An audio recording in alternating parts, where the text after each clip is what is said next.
11 मई 1998 की सुबह राजस्थान के रेगिस्तान की जमीन हिली और दुनिया को कुछ पता नहीं था। एशिया के सबसे बड़े लोकतंत्र ने 5 परमाणु परीक्षण कर दिए थे और दुनिया की सबसे ताकतवर खुफिया एजेंसियों को कुछ भी नहीं दिखा। 1 अरब लोगों का देश पूरी दुनिया से परमाणु परीक्षण कैसे छुपा सकता है? 1998 का भारत एक अहम मोड़ पर खड़ा था। नई सरकार अभी अभी सत्ता में आई थी। पाकिस्तान के साथ तनाव बढ़ रहा था। चीन दशकों पहले परमाणु परीक्षण कर चुका था और भारत चुपचाप बहुत सोच समझकर उस पल की तैयारी कर रहा था जिसे वो पहले से नहीं बता सकता था। पोखरण परीक्षण स्थल राजस्थान के थार रेगिस्तान के बीच में है, दूर दराज, सपाट और जानलेवा गर्म।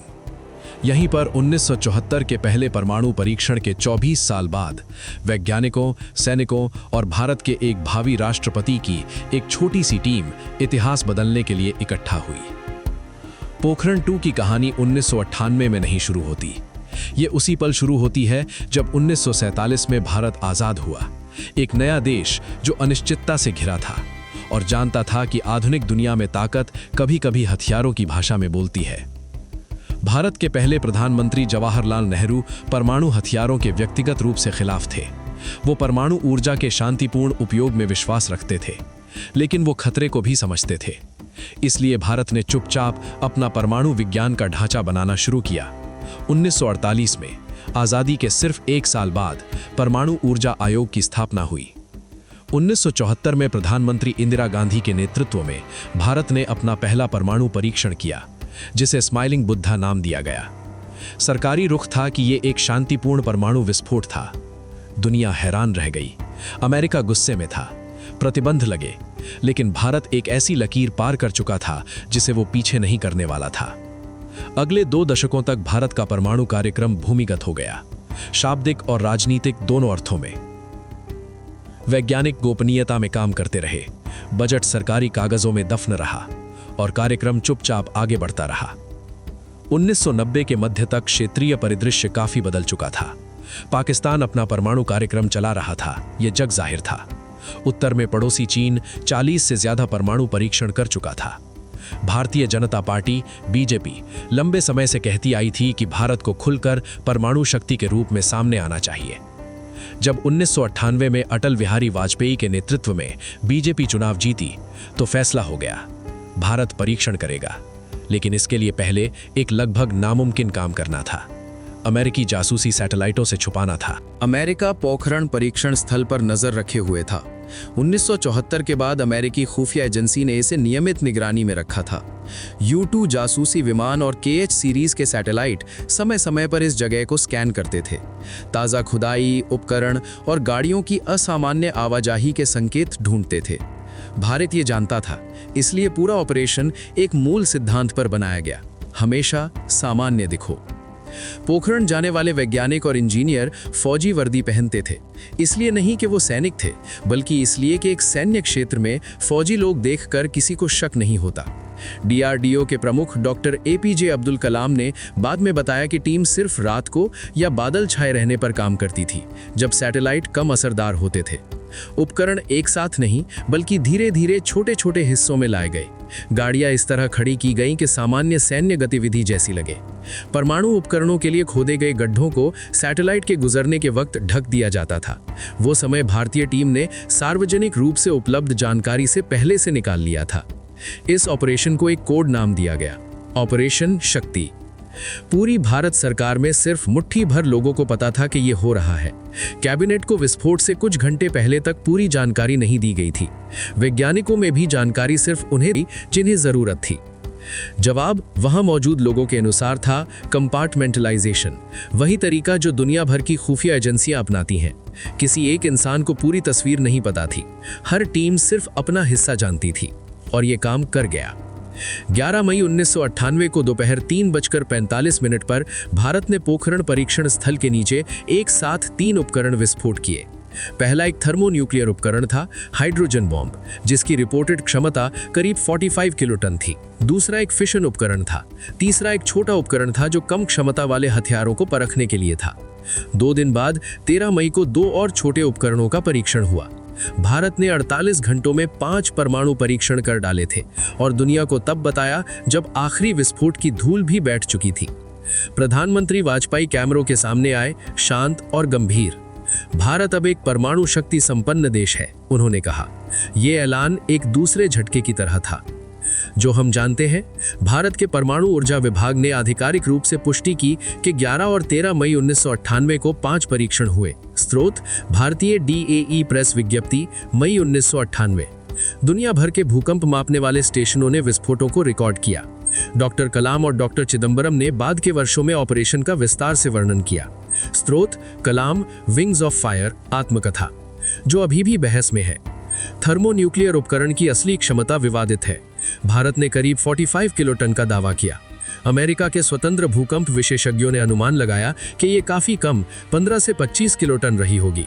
ये इसलिए जरूरी है क्योंकि इससे सवाल उठता है कि भारत का थर्मोन्यूक्लियर डिजाइन पूरी तरह सफल रहा या नहीं। अमेरिकी खुफिया एजेंसी का पोखरण 2 का अनुमान न लगा पाना 20वीं सदी की सबसे ज्यादा पढ़ी जाने वाली खुफिया विफलताओं में से एक बन गया। रिटायर्ड एडमिरल डेविड जेरेमाया की अगुवाई में हुई CIA की आंतरिक समीक्षा, जिसे जेरेमाया रिपोर्ट कहा गया, ने माना कि ये चूक पूरे सिस्टम की थी, किसी एक अधिकारी की नहीं। रिपोर्ट में कहा गया कि विश्लेषक खास भौतिक संकेतों की तलाश कर रहे थे और भारत ने उन सभी को सफलतापूर्वक छुपा दिया था। सवाल: क्या हम जो देखने की उम्मीद करते हैं उस पर इतना ध्यान दे देते हैं कि जो सच में हो रहा है वो दिखता ही नहीं? कुछ विश्लेषकों और पत्रकारों ने तर्क दिया है कि CIA की चूक आंशिक रूप से राजनीतिक भी थी। ये अभी भी विवादित और अप्रमाणित है। पोखरण परीक्षण स्थल के आसपास छोटे छोटे गांव हैं, जिनके लोगों ने 11 मई को जमीन हिलते महसूस किया, बिना जाने कि क्यों। कुछ लोगों ने बताया कि उन्होंने एक धीमी गड़गड़ाहट सुनी, जमीन कांपती महसूस की। आसपास के जानवर भी बेचैन हो गए थे। सरकारी आकलन में कहा गया कि आसपास की आबादी पर कोई बड़ा रेडिएशन का असर नहीं पड़ा। पर्यावरण और स्वतंत्र निगरानी समूहों ने सालों में इस क्षेत्र के जलपूंद पर दीर्घकालिक प्रभाव को लेकर सवाल उठाए हैं, हालांकि अभी तक कोई ठोस सार्वजनिक प्रमाण सामने नहीं आया। जो बात साफ है वो ये है कि परीक्षण स्थल के सबसे करीब रहने वाले लोगों को न पहले कोई चेतावनी मिली, न निकासी की व्यवस्था हुई, न तुरंत कोई जानकारी दी गई कि उनके पैरों के नीचे क्या हुआ था। एक तस्वीर लोगों के जहन में रह गई।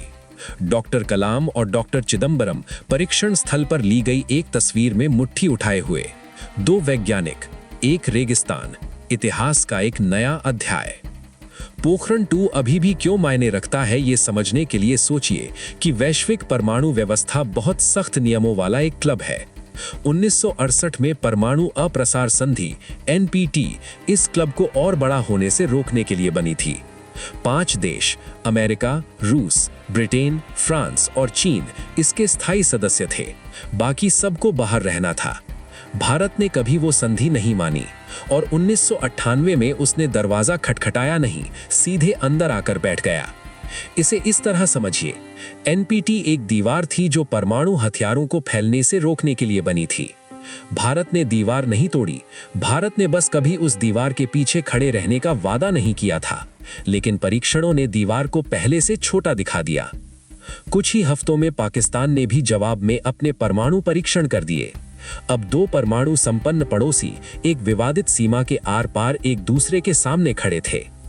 अमेरिका, जापान और अन्य देशों ने भारत पर आर्थिक प्रतिबंध लगाए। वे प्रतिबंध बाद में हटे, लेकिन भू राजनीतिक नतीजे काफी लंबे समय तक रहे। 1 दशक के भीतर अमेरिका और भारत ने 2008 में एक ऐतिहासिक असैन्य परमाणु समझौता किया, जिसने व्यावहारिक रूप से भारत की परमाणु स्थिति को मान्यता दे दी। जो हम जानते हैं, भारत ने मई 1998 में 5 परमाणु परीक्षण किए। ऑपरेशन को अमेरिकी सैटेलाइटों से बचाने के लिए सावधानी से तैयार किया गया था। यह सफल रहा। परीक्षणों ने दक्षिण एशिया की सुरक्षा को नया रूप दिया और पाकिस्तान की ओर से जवाबी परमाणु परीक्षण को जन्म दिया। जो हम नहीं जानते, थर्मोन्यूक्लियर उपकरण की सही क्षमता, वाजपेयी सरकार की पूरी आंतरिक बातचीत, परीक्षण स्थल के पास की आबादी पर दीर्घकालिक पर्यावरणीय प्रभाव और क्लिंटन प्रशासन को घोषणा से पहले कितनी जानकारी थी। एक सवाल अभी भी इस सब के बीच में खड़ा है। अगर एक लोकतांत्रिक देश जहां आजाद मीडिया है, बड़ी नौकरशाही है और सतर्क अंतर्राष्ट्रीय समुदाय है, इतनी बड़ी बात छुपा सकता है, तो और क्या-क्या छुपाया गया है और कहां? नजदीकी भविष्य में भारत का परमाणु सिद्धांत, जो आधिकारिक तौर पर पहले इस्तेमाल नहीं पर आधारित है, बना हुआ है। हालांकि कुछ भारतीय अधिकारियों ने हाल में इसकी समीक्षा का संकेत दिया है। 2008 के अमेरिका भारत परमाणु समझौते ने असैन्य परमाणु सहयोग का दरवाजा खोला, जबकि भारत का हथियार कार्यक्रम अछूता रहा। ये मिसाल आज भी अंतर्राष्ट्रीय समुदाय के एनपीटी से बाहर के परमाणु देशों से निपटने के तरीके को आकार देती है। पाकिस्तान और भारत दोनों अपने परमाणु भंडार आधुनिक बनाते रहे हैं, कोई भी परीक्षण की तरफ नहीं लौटा, लेकिन दोनों के पास सक्रिय कार्यक्रम है। दोनों देशों के बीच का संबंध दुनिया में सबसे करीब से देखे जाने वाले और सबसे नाजुक में से एक है। रेगिस्तान की एक शांत सुबह को 5 विस्फोटों ने दुनिया की तस्वीर बदल दी। तबाही से नहीं, बल्कि उससे जो वो दर्शाते थे। एक देश का दावा, निगरानी की सीमाएं, उन फैसलों का बोझ जो गोपनीयता में लिए गए, लेकिन जिनका असर सब पर पड़ा। इतिहास हमेशा खुद को घोषित नहीं करता, कभी कभी वो जमीन हिलाता है और हम बाद में समझ पाते हैं कि क्या हुआ था। अगर इस कहानी ने आपके मन में ये सवाल उठाया कि परमाणु फैसले कैसे लिए जाते हैं और किसकी राय मायने रखती है, तो हमारा अगला वीडियो देखिए, वो रात जब पाकिस्तान ने परमाणु बम का परीक्षण किया और दुनिया क्यों देख रही थी।